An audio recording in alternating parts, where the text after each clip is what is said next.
Welcome to Mintel's Little Conversation podcast.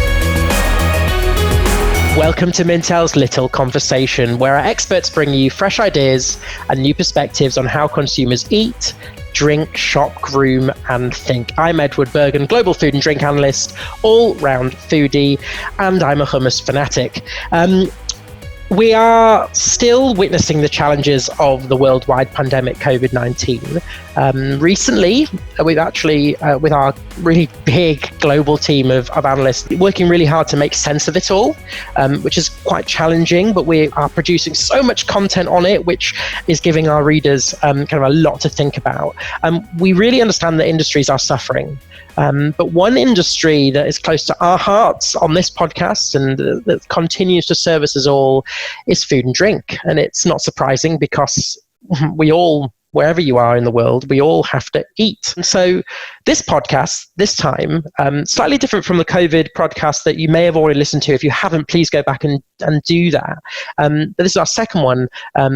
For us, and it focuses on how the world has reacted to the pandemic and what the future may hold within the food and drink industry. I've got three truly awesome analysts who we had this really big discussion about who those analysts would be, and it was mainly because they've all written in their regions about this particular issue and how it impacts the food and drink industry. So I've got Marcia, Jody, and Rick. So do you want to introduce yourselves in that order? Sure. Hi, I'll start. I'm Marcia Mogolansky. I'm the Director of Insight for Mintel Food and Drink, based in the United States, currently in California. Hi, I'm Jody Minotto. I head up the Food and Drink Analyst team here in Asia Pacific. I'm based in Sydney, Australia. And I'm Rick Miller, and I'm the Associate Director for Specialised Nutrition, based in London, UK. Thank you very much, everyone. So we've been talking for about 10 minutes or so, discussing how we're all feeling about isolation, and it's a lot of ups and downs, I think is the best way to put it. But actually, I wanted to make one request of you guys. However we're all feeling at the moment, I wanted to try and make this as uplifting as possible. I wanted to show how the food and drink industry right now, I think, is actually representing the best of humanity outside of our amazing medical services around the world. I wanted to show how food and drink kind of creates a whole sense of community for all of us. So when we discussed it and how we would structure this podcast, Marcia had a great idea. So well done, Marcia. She called it, what was it? The Re-series. We had three big words, and each of you are going to build on one of these. We have reinvigorating, retooling, and reintroducing. And it may not make sense now, but it will soon. And Rick's going to start us off. Absolutely. Thanks so much, Ed. I mean, it really is a reinvigorating time, especially for consumers at this point and in specialized nutrition, particularly because it's a time when COVID-19 is really making consumers stand up and start to face the issues around health. I think for a long period of time, many conditions such as diabetes or issues with immunity, perhaps high blood pressure, obesity, healthy aging, that maybe they should have dealt with at some point, are now really being thrust to the forefront in the face of COVID-19. And that's because many of these conditions are now being associated with worsening outcomes associated with COVID-19. So, for instance, we're seeing insights coming through from the main medical journals saying that 20% of those with diabetes are at worse outcomes associated with COVID-19. They lead to worse issues and symptoms related to that condition. And so I think we can definitely see that those sorts of things are going to make people have a bit of a health overhaul. And after the pandemic has passed and we've got things under control a little bit, we're going to start to see invigoration and reinventions of different products in food special medical purposes. We're going to see consumers starting to grab some of the opportunities to improve their health and take things forward. And we're even, I think, going to see changes when it comes to the way that consumers start to tackle some of these conditions. You know, we're living in an era where there's not a vaccine as of yet, and we hope that very soon that's going to come. But in that time frame, consumers still want to try and address this issue as fast as possible. And we've even seen from the Chinese governments that there has been even some uptake of traditional Chinese medicine alongside orthodox medicine to try and combat COVID-19. What sort of ingredients of Chinese medicine? Because I don't know, some people won't even know what that is. Yes, of course. So if you think about what is to regular consumer, what would you? Traditional Chinese medicine, I mean, it contains many different sort of herbal remedies rooted in the traditional traditions of medicine as it's seen in the western part of the world, the eastern part of the world, and that would include things like adaptogens like reishi mushroom, you may have heard of. It contains other adaptogenic ingredients like curcumin, which again is found in many different specialized nutrition products. Is that turmeric, curcumin? Yes, it might be. Okay, yes, cool. It can come from that, or again ginseng as well. Another very common thing that you see in sort of normal specialized nutrition products, but is also rooted in Chinese medicine. But what we saw from this particular piece of research is that there are everyday ingredients that were coming through that potentially could be useful in combating against viruses. Everything down to compounds found in things like red pepper, even found in things like bark extracts, and I think as this sort of thing starts to filter through to the consumer, brands are going to start to, even in the wake of maybe not being huge amounts of scientific evidence to support it, is going to start to come through. Now, there is obviously a balance of responsibility to be held here from the brand in making sure that there are things that are efficacious, but at the same time, we're not putting people's health in danger, and we're not selling them something that's effectively snake oil. But I think we've got to be mindful that the consumer wants something now, and we've seen that in the Google Trends data where consumers are searching for immune boosting foods, but they're now looking also for antiviral foods, particularly on the internet. So we're going to see Just more. want to stop you 1 second, because I want to ask Jodie, who's in that region. Sorry, I'm interrupting you. No, of course. During this COVID-19 crisis, Rick's obviously talking about how it can impact West, but have you seen, I don't know, more brands talking about Chinese medicines more and some of these ingredients more because of it, or is this something that has always been around and consumers have it because of that anyway? Is this been a boost for that industry in Asia? I believe so. We've definitely seen consumers across Asia, not just in China, but each country has their own sort of traditional version of traditional medicine. So we've seen a number of key ingredients linked to the symptoms of COVID really take off. And you've had panic buying of toilet paper, and you've had panic buying of black garlic or, some ginger and some of these traditional ingredients. My gosh, okay. So showing what the future may hold. Rick, you mentioned already this idea that consumers may trust in maybe unproven medical medicines. At the same time, will this bring a focus back and trust back into actually listening to medical experts again? Maybe that we did a podcast a few weeks ago on all fads and all sorts of diets. Yes. And actually, will this consumers will start to listen to their medical services more about health because of it? Quite potentially. I mean, interestingly, I'm looking forward to seeing what this affects in two particular consumer groups. One, we know that from looking at our own data that we've pulled on consumers, that it appears to be the millennials group that are the most fearful and probably the most, I suppose, divergent in terms of their purchasing habits after hearing about health-related news. And if we think about that particular generation, they're ones that potentially are going to have younger children, and so they're going to be thinking, well, all right, maybe I need to worry about what little one is going to have. And we've, unfortunately, over the years, there has been a sort of, I suppose, a push away from mainstream medicine and maybe mainstream, doctor's advice and more sort of alternative stuff coming through, and some of it not maybe particularly effective.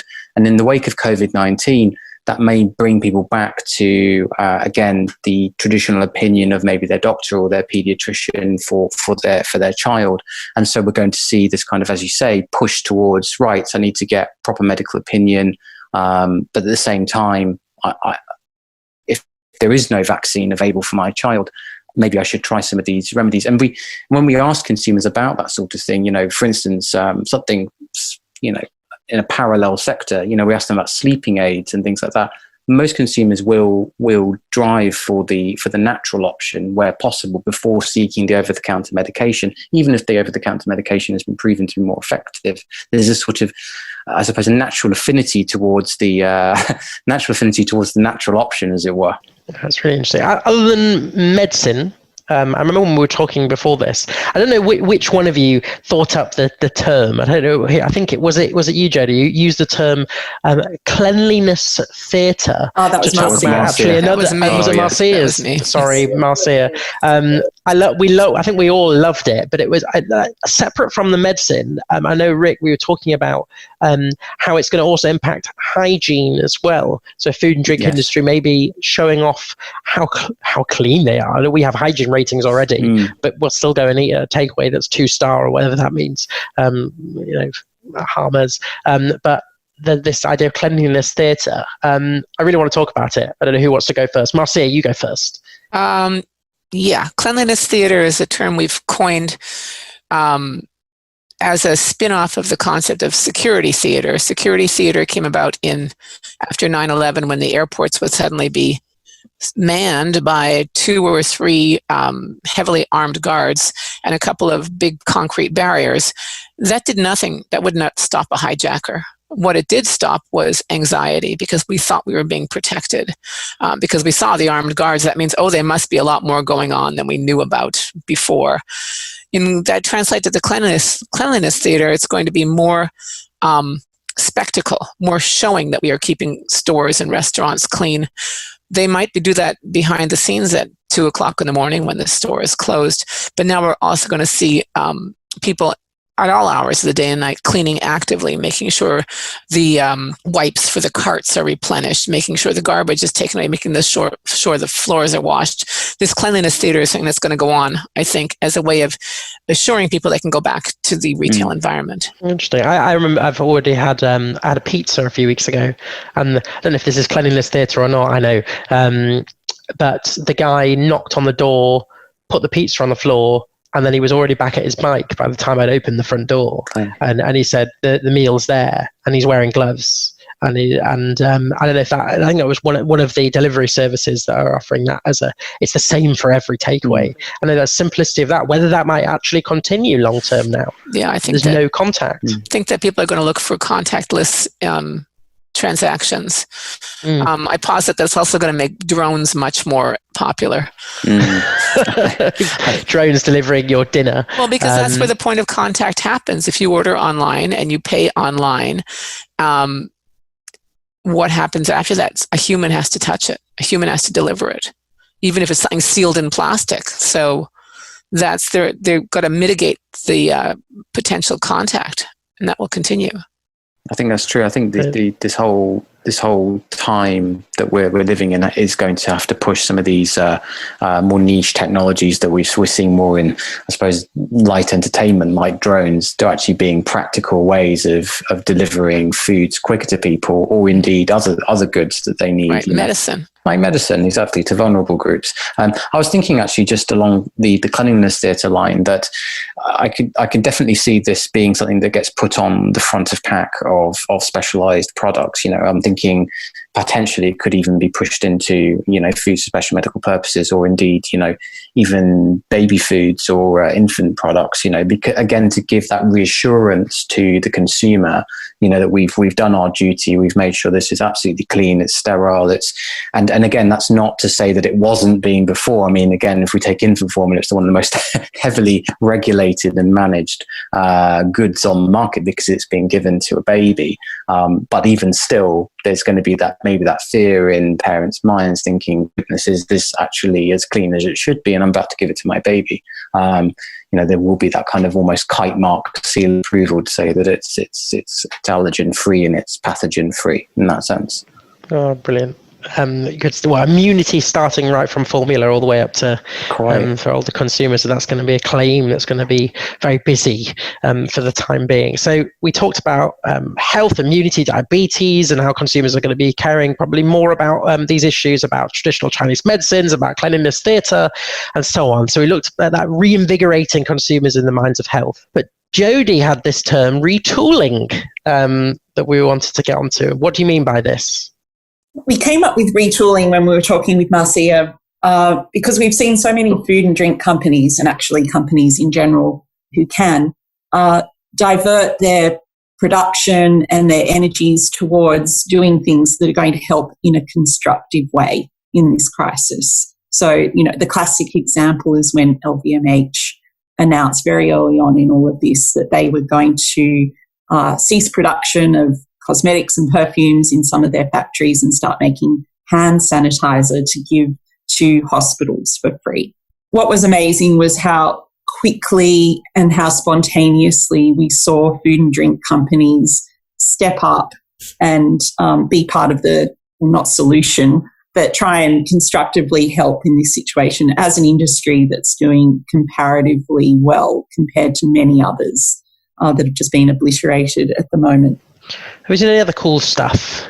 We've seen a few, there's always things mentioned in the news, but cool stuff that food and drink companies are doing, whether it's about meals or providing a bit of comfort and joy, or I don't know. Yeah, so, I mean, there's so many examples. Early on, we saw probably one of the most outstanding examples or biggest examples happened in Thailand. So CP Foods is one of the biggest food companies, or if not the biggest food company in Thailand. January 5th, 25th, they announced they were donating hundreds of millions of Thai baht to China to help them with their fight against coronavirus.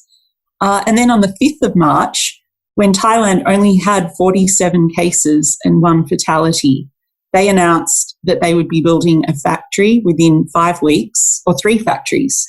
So it's about now. I haven't mentioned this yet, actually. Now we're at April 13th. So yes. We are. Yeah. So 16th of April, the factories are meant to open. So we'll see. Wow, okay. Yes, this week. Yes. And they're going to be producing 3 million masks per month to give to hospitals in need for free. And in addition to that, they also announced they would be supplying 14 days worth of free meals to people who are undergoing testing for COVID-19 and medical staff. So, to make these decisions so quickly, so early on, is just absolutely incredible. So effectively changing their business, well, maybe not business, they've taken factory space and factory time and made medical equipment. Yeah. They're not even in the industry of producing masks at all. So they're a food company. So to get into this new business, to make these decisions, when you even think about the decisions involved in doing this podcast and the conferring we had to do, they made these decisions to spend, undertake this massive capital investment and be committing to giving away things for free so fast. Yeah. And we didn't even know how big this was going to get at that point in time. I thought it was really incredible. But it comes back to sustainability. A lot of people are saying, where does sustainability go in all of this? But I think it depends. People often link sustainability just to the environment, but sustainability also involves people and community and operating in a way that's, mutually beneficial for all. So this CP Foods have a 3 benefit principle where everything they do has to benefit the people or the country, the society, as well as the company. And you can see that's really been in action in that situation. And a huge amount of community spirit. I know in that a lot of people have been furloughed from their jobs, lost their jobs are on hold, but yeah, supermarkets have decided to just go and hire a load of people. And Amazon have gone and hired a load of people to deliver stuff for them. And so you see, that idea of we're going to keep people working and paying them for essential key jobs. But, the supermarkets are doing so much work just to, for people. Yeah. And they're targeting industries. So in Australia, they targeted airline employees. In China, Hema, a big retailer there, targeted food service workers, waiters who are out of work, and got them working in their supermarket. So they're, helping those other industries by sort of taking care of their workers while they're unable to employ them. And it's just been other smaller random acts of kindness by these food manufacturers. I mean, here, a lot of candy companies were shutting down and they couldn't keep going, but they made sure that the first responders got their Easter candy because they would just send a lot of bunnies and peeps and various candy to various first responders that just made a difference. I mean, they could have not, but they did. They chose to. Yeah, comfort food is always doing well. I think I just wrote an article about indulgence is going to be essential at this moment in time. And I'm sure chocolate's doing quite well, Marcia. Yeah, but that flies in the face of Rick's maintaining your health. So sorry, Rick. We're going to have to balance. That's a now. Long-term health? Chocolate is always, it's recession-proof. Well, there's mental health as well. It's mental health. Exactly. Emotional support chocolate. So, yeah, Tony's Chocolonely, I'm thinking of. Yes. Oh, but they're a wonderful company for sustainability, blockchain, making sure that the workers are being paid properly in Côte d'Ivoire is really important, and that's going to become even more critical as Africa becomes more involved or more hit by Corona. I actually read this morning that not only is it being hit by Corona in places like Côte d'Ivoire, Ebola is back. So they're being hit by a double whammy of pandemics, and it's really going to hit that continent very hard. So we're going to keep buying our coffee and our chocolate. On that, I think we could ask Jodie to talk about amazing stuff like that she's seen from a CSR point of view throughout the whole podcast. We are going to come back to it towards the end, but in terms of timing, I just want to make sure that we cover all three of these. Our last topic actually picks up nicely from getting into some of those categories and products. Marcia had a title of Reintroducing. What do you mean? Well, I love cliches, and my cliche for this is everything old is new again. Suddenly, center of the store products have become very attractive because they're shelf stable, and suddenly everyone knows what to do with a can of mushroom soup. I mean, no one touched a can of mushroom soup for 100 years, but suddenly everyone's an expert, and everyone's surviving on center of the store staples that have a long shelf life. And this flies in the face of our passion for fresh food, but it's going to coexist with our passion for fresh food, because while we will re-embrace the fresh in our lives, I think that we're all going to be a little more careful to make sure that we are well stocked. That means stocking up on the essentials, stocking up on products we didn't buy before, like tinned soup and tinned tomatoes and even tinned fruits and vegetables that, have been downplayed for all these years that we've been investing our lives in the fresh market. There's room for these things to come back as well.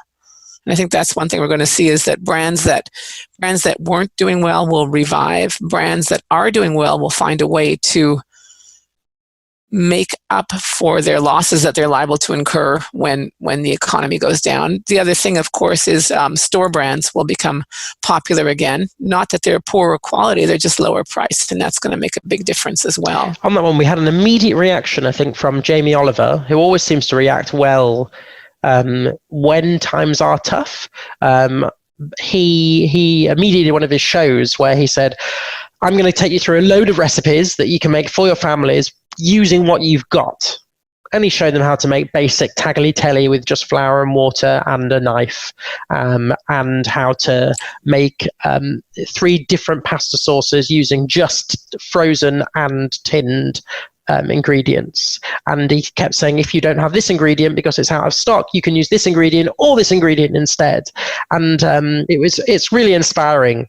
I love that. Yeah, that's happening here too in the US. There's a lot of people, a lot of chefs. The New York Times publishes recipes every day online saying what to do with what's in your pantry right now. Also, people have rediscovered that they have to cook to survive, especially younger people who spent 5 out of 7 nights in a restaurant suddenly can't spend 5 out of 7 nights in a restaurant, and they're learning how to cook again.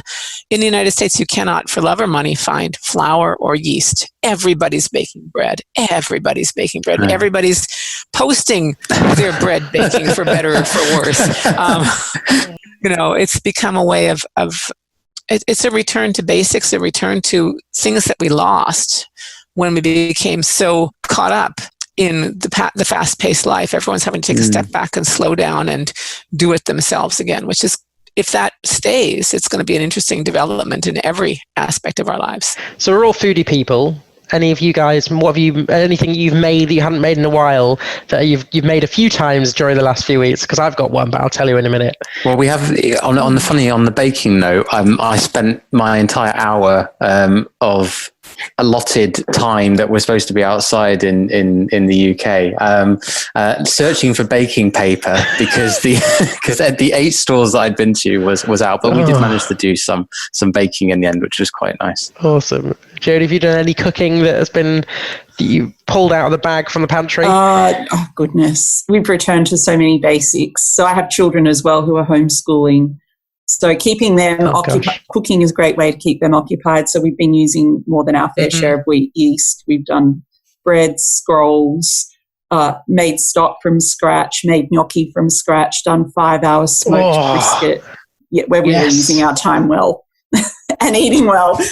I think there'll be a problem at the other end of this. Smoked brisket. I've made now 3 shakshukas in the last 2 or 3 weeks, just because everything's from a tin.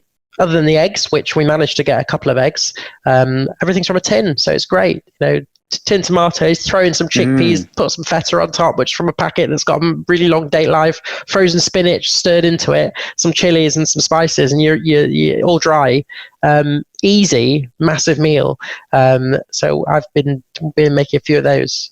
Anyone wants my recipe, please tweet or email into Mintel, and I'll happily share my shakshuka recipe with you guys. Marcia's laughing in the background. I can share it with you. You've shared your challah bread recipe with me in the past. Sure. I've become the queen of the soup pot because anything that's in the fridge for more than 2 days goes into the soup pot. So it's stocks and vegetable soups, and we try to keep everything as fresh as we can. But when you're living like this with once a week or once every 2 week food deliveries, things kind of get soggy. So become very good at celery and mushroom soup. Seems to be my latest skill. Brilliant. I deliberately took us on a tangent, but we had one more topic. I think, Rick, you talked about it, this idea of, and Marcia, you touched on it, this idea of smaller companies. Is it filling the gap where big companies maybe just haven't got the supply or are struggling to meet the demand because they haven't had to for a while? Yeah. I did definitely come across that in the infant formula category. I mean, it's the term that gets thrown around a lot is a rapidly changing scenario, but it really is when it comes to infant formula that some of the bigger brands have sort of put out messages saying that we may not be able to fill your stock requirements or fulfill your needs for your child in terms of getting your infant formula. You may have to go to different stores to get that, and so in that time frame, some of the smaller infant formula brands have sort of stepped up to the mark because obviously they're smaller production, and so they probably don't have necessarily the overheads of maybe some of the bigger companies. And they've actually come forward and said, no, actually, we can fulfill all your needs. And I saw that recently with Kendamil, who were a UK-based infant formula company based in Cumbria. And they've sort of put a message on their website saying that they haven't got any shortage at all, and that people can order, and that they won't have any problems getting enough for their child, which I thought was quite interesting, actually. So this kind of sort of shop local seems to be spreading into categories beyond just popping to your local shop to get your essentials. Really, it's down to also specialized products. And picking up from there, what we've noticed here is that when you order from a supermarket online or by phone, however you reach them, and they fulfill your order, if they don't have what you want, they often substitute what they do have. That opens us up to trying brands we never would have tried before and discovering that, brand B is actually really good. I'm going to stick with brand B. I'm going to switch to brand B. I'm going to explore brand B. So it does open a lot of potential opportunities that weren't there before, because as a shopper in a retail environment, I wouldn't have stopped by brand B. I would have just gone straight for brand A. Sure. One thing we saw in Australia was, and this is on a slightly different tangent, but still to do with smaller brands and supply chains, is there's a premium muesli and snack brand that had always sourced everything locally, and they've done really well out of this in the short term anyway, because unlike their competitors who couldn't keep up with supply, partly because they were getting some of their sources and packaging from overseas where it was cheaper, because they did everything locally, they've been able to keep up with demand and more. So that sort of worked in their favour in this situation. So it's not just going to be Brexit that makes us go local. It's going to be, there's lots of other reasons too. I love that. We're gonna end on those main topics that we talked about. Reinvigorating, retooling, and reintroducing. But because we wanted this to be uplifting, and I want to focus on, I guess, that retooling to finish off, or even just some of the topics around the great things companies are doing. Can each of you think of a food and drink company or a story, or from food service as well, that you've seen over the past few months now? As I said, we're at April 13. That has maybe inspired you within the food and drink industry. I don't know who. Jodie, do you want to kick us off on this one, as this was your topic? So in my examples, I saw so many different directions that the kindness was flowing in. So I gave you an example of how this big company helped out. We also saw companies helping each other. So there was a situation in Japan where a dairy company who was supplying all the milk to school children, because schools shut down, they had all this milk supply coming in and nowhere to sell it. So we saw a home delivery, food service delivery company pick up that milk and promote it, run a quick promotion saying they were now selling the school milk and everyone should get on board and buy it, and they sold it at a 30% discount. And so that went really well. And we've also seen consumers helping companies. So we've seen examples in food service across many markets where people are buying meals and drinks now to redeem when this is over. So giving those companies a bit of cash flow to help them get through. And when things get better, then they can go in and claim what they bought. So, that's it's awesome. Everyone's helping each other. And I think that's, kindness calms anxiety. It's a social glue. And it's also appropriate for the food service, food industry to be doing this. I mean, they're doing well, but also on a micro level, food helps people bond. And we're seeing now in this crisis, the food industry is being part of that solution and helping people bond. Rick, you go next. You're nodding and smiling away. Yeah, I saw something quite inspiring, and normally I'm sometimes a little bit scathing of my own trade union, which is the British Dietetic Association. But I saw something quite inspiring from their work with some of the major market chains recently. So that would be, Marks and Spencer, Tesco's, Asda, and Sainsbury's. And what they managed to do was, amongst the people who have been sort of, I suppose, designated as vulnerable in the pandemic, that would be people workers who are working on the front line and being exposed to the virus every day, and also the elderly who may be isolated and also are more likely to contract the condition and maybe not do so well from it. They've been designated vulnerable groups and they've been given specific shopping hours. Well, the British Dietetic Association thought, well, actually there's a whole swathe of people out there who have got special dietary needs for whatever reason. They've got celiac disease, so they can't eat gluten. Maybe they've got diabetes, maybe they've got another specialist condition. And so what they came up with was a sort of almost like a prescription letter that all these supermarkets accepted, that be written by their dietitian to say, look, this person needs to have access to the supermarket in these vulnerable hours and needs to have a special delivery slot, and they might need extra food in the rationed categories, so things like pasta, rice, or anything like that, because of their specialist needs. And I thought that was quite an inspiring and outside the box thinking of the people who might have otherwise gone invisible in this crisis because they're not shouting loud enough. So I thought, hats off to those guys. They did quite well there. Really cool. Really cool. Marcia? Well, mine's a bit more individual, I would say.